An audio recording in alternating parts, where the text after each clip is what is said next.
তোমরা বিশ্বাস করবে না, তোমাদের দাদা এটা খাওয়ার পর টোটালি ফিদা হয়ে গেছে। বাঁধাকপির এই নাস্তাটি এত বেশি সুস্বাদু যে এখন শুধু এটাই খেতে চাইছে। হঠাৎ বাড়িতে অতিথি আসলে আর কোনো চিন্তা নেই, আমি তো এখন এটাই বানিয়ে নিই।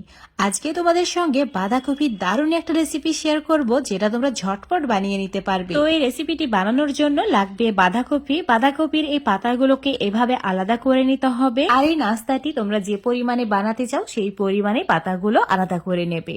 আমি ওই 5টি মতো পাতা আলাদা করে নিয়েছি। এখন এই পাতাগুলোকে হালকা একটু সেদ্ধ করে নিতে হবে। তার জন্য কড়াইয়ে জল গরম করে নিয়েছি। চুলোটা অফ করে দিয়ে এই পাতাগুলোকে কড়াইয়ের মধ্যে দিয়ে দিতে হবে। তারপর এইভাবে উল্টে পাল্টে কয়েক সেকেন্ড রেখে দিয়ে জল ঝরিয়ে তুলে নিতে হবে। এখন চুলোর উপর একটা ফ্রাইং প্যান নিয়ে তাতে দিয়ে দিতে হবে তেল। তেল গরম হয়ে গেলে গোটা জিরে, পেঁয়াজ কুচি, তার সঙ্গে বেশ কয়েকটি কাঁচা লঙ্কা ছোট ছোট টুকরো করে কেটে নিয়ে অ্যাড করে দিতে হবে। এখন এগুলোকে হালকা গোল্ডেন করে ভেজে নিতে হবে। তারপর দিয়ে দিতে হবে অল্প একটু বাঁধাকপি কুচি। অবশ্যই এখানে একটু বাঁধাকপি কুচি দেবে, তাহলে খেতে আরো বেশি ভালো লাগবে। প্রায় 1 মিনিট মিডিয়াম আঁচে ভেজে নেওয়ার পর এর মধ্যে দিয়ে দিচ্ছি হাফ চামচের একটু কম হলুদের গুঁড়ো, হাফ চামচের একটু কম লঙ্কার গুঁড়ো, স্বাদ মতো নুন, তার সঙ্গে চাট মশলা হাফ চামচ আর হাফ চামচের একটু কম গরম মশলার গুঁড়ো। এবার মশলা খুব ভালো করে কষিয়ে নিতে হবে। কষানো হয়ে গেলে দিয়ে দিতে হবে সেদ্ধ আলু।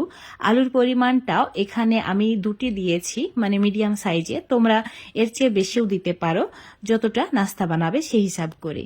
1টি ডিম, মানে সেদ্ধ ডিম নিয়েছি, সেটাকেও গ্রেট করে দিয়ে দিচ্ছি। এখন খুব ভালো করে সমস্ত কিছু মিশিয়ে নেব। মিডিয়াম ফ্লেমে কন্টিনিউ নাড়াচাড়া করে ওই 2-3 মিনিট মতো রান্নাও করে নিতে হবে। তাতে সমস্ত কিছু ভালোভাবে কুক হয়ে যাবে। এখন এর মধ্যে অল্প একটু ধনেপাতা কুচি দিয়ে ভালো করে মিশিয়ে নিয়ে তুলে নিতে হবে। তো একটা প্লেটে তুলে রেখে দিয়েছি, ঠান্ডা হয়ে গেছে। এবার নাস্তাটি বানিয়ে নিচ্ছি। এখন বোর্ডের ওপরে সেদ্ধ করে নেওয়া বাঁধাকপির পাতাটা নিয়ে নিতে হবে।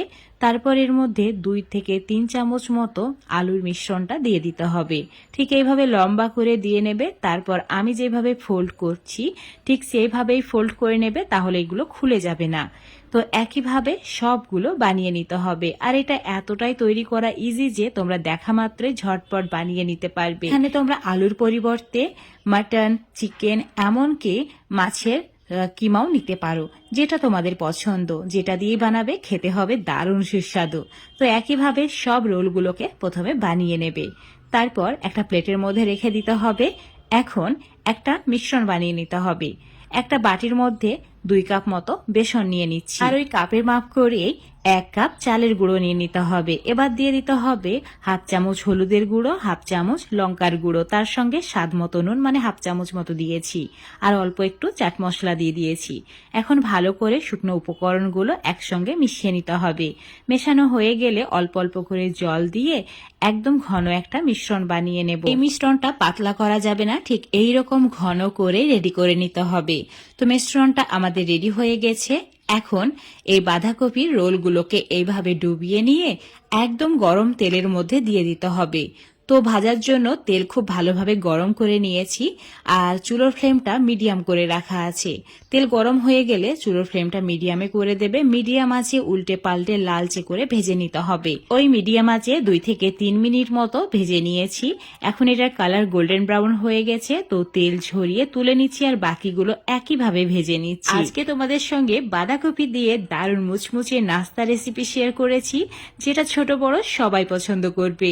আর খাওয়ার পর তোমাকে রিকোয়েস্ট করবে বারবার এটাই বানিয়ে দেওয়ার জন্য। দেখতে যেমন লোভনীয়, খেতে সেরকম দারুণ সুস্বাদু। আজকের রেসিপিটি যদি তোমাদের ভালো লেগে থাকে অবশ্যই বাড়িতে একবার ট্রাই করে দেখবে। তারপর লাইক, শেয়ার, কমেন্ট করে দেবে।